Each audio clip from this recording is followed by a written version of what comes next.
Hulk Hogan and Brutus Beefcake. They came to the local gym, and I said, "Let me talk to these guys here and see, what maybe they could help me, give me a avenue to go down." And what happened was, Brutus at the time, he acted like, brother, get out of here. I don't know anybody. And then I said, okay, no problem. I'm not there to cause any problem. I'm trying to get in the business. And then Hulk rather, I asked him, and he said, brother, no one helped me. I made it on my own. And, you know, after getting in the business and being in the business, that's, a crock. And I understand that I probably wasn't the first that ever came up to him and asked him that. So they blew me off. And I said, well, I guess I got to go to the next, you know, thing to do. And my plan was that I'm going to just go to the wrestling that night and jump in the ring.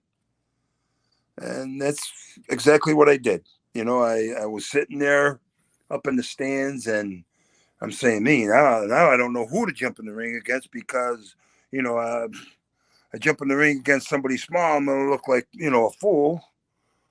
And then if I jump in the ring against Hogan, I'm going to get tomatoes thrown at me. I said, so let me just pick the biggest guy out. And it happened to be the one man gang at the time.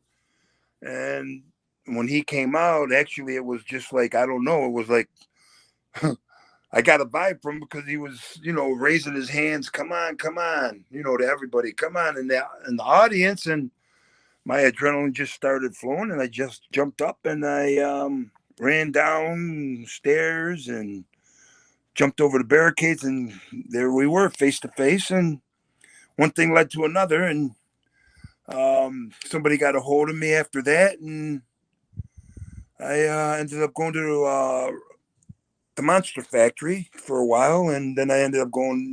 It just kept rolling from there. Like I said, I'm just so blessed, man. I always wondered if that one man gang story was true or not. Did you get arrested for that? Yes, I did. What happened was, as I jumped in the ring, like I said, I wrestled amateur my whole life. And, the last thing I'm going to do is predetermine what I'm going to do, because if it doesn't go the way you plan on, then you got a serious problem. So I went in there amateur on them, and I tried to do a double leg, pick them up and slam them. And being 500 pounds, 6'10", and that's his actual size, there's no way that's happening, especially if he's not going for it. And so I just, went amateur on him, and I put a Navy on him. I took him down. I'm, greener than the grass, and I'm looking for the ref to count 1, 2, 3, and all of a sudden, Slick, you remember Slick? Oh yeah. He jumped on my back with his cane, and he started wailing on me, and I didn't feel anything at the time. The adrenaline flow was going, and he pulled my hair. And when he pulled my hair, you got to go where that goes. So I just got up and I turned around, and now it's him and me face to face, and I'm not looking to try and take anybody out like that. So I just mushed him away from me. And when I did that, I turned around, and guess what? There's the one man gang on his feet walking towards me, and I'm backing up. I'm saying, oh boy, what are we going to do here now? So my back is at the ropes, and the security guards pulled my legs out from under the bottom rope. They pulled me out, and they put me in handcuffs, and I ended up going to just to not in jail, but I just went to the front office of the jail, if you know what I mean. And they just gave me a disorderly conduct and an appearance ticket in court. So I got arrested for I didn't get arrested, but they gave me two tickets, disorderly conduct, and that was the the brunt of that there, jumping in the ring, which I'd do again if it was all over again. You know what I mean? But I would have did Yeah, things got a little got bit you different. noticed. Vince held a grudge against me because of the fact that there were two times I had dark matches with him, and the two times I had dark matches with him, I was brought to his office, And see, Randy Savage, when he was over in Japan, like I was saying to you earlier, I was the only foreigner other than the WWF coming over there with this company, SWS. And so Randy Savage and I got, talking and this and that. I said, he's never going to let me come work for him after I jumped in the ring. And Randy was heen and hawing. Oh, yes, he will. My father and I and Lenny Poffo had another wrestling company and we were going against his, and he, look at where I'm at. I said, okay. So, I take him for his word. So anyways, we get back. It just happened to be the weekend that I come home from Japan. WWF is in my hometown doing a TV taping, and everybody's there on TV tapings. And Randy Savage is there, and he says, "Hey, brother, Block, what are you doing? You're home, huh?" I said, "Yeah."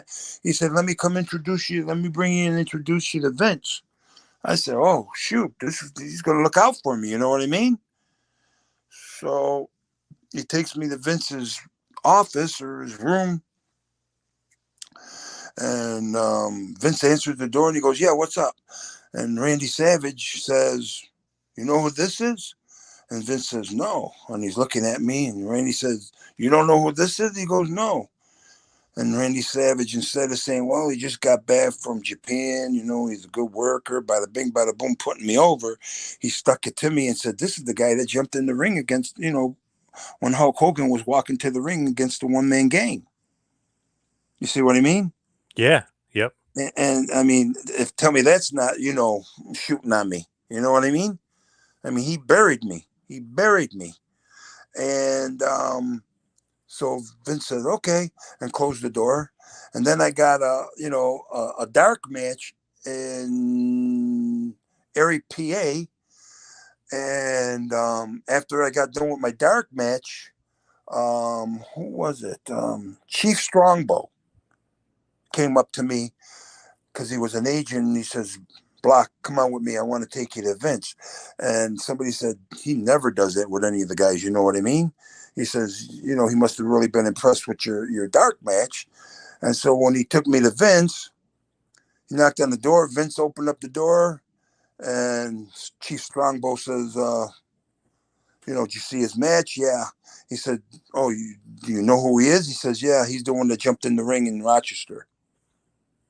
So, I mean, that stuck in his head.